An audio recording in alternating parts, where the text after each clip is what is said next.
So with that, we got a first version of this expenses list widget. And back in expenses start, we can now use this custom widget. So here below this chart placeholder, I'll use expenses list. Of course, you also must add an import to your expenses list Dart file here in order to use this widget here in the expenses Dart file. And now we must pass a value for this named expenses parameter. And here that's my registered expenses list. That's the list of expenses that should be displayed on the screen. Hence, we can refer to it like this here.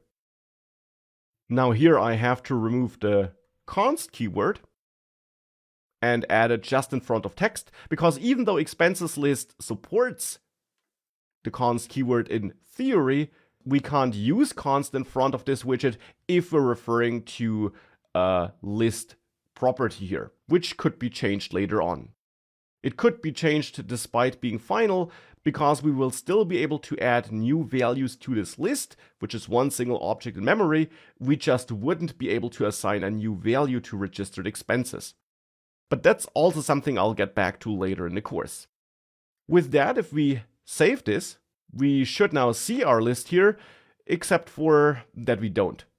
And the reason for us not seeing the list is that expenses displays a column, and in that column we now got a list. So in the end, another kind of column inside of a column. If you have combinations like this, you will always run into problems with Flutter, because it then doesn't know how to size or how to restrict the inner column.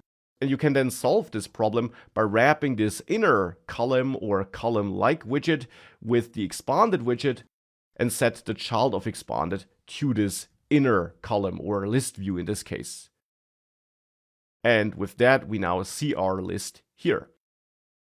And here's the text widget above it, which is this chart placeholder. Of course, again, styling is all not final, but it's a start. And we're outputting this dummy list now, and we're actually doing so in a way that's optimized for performance.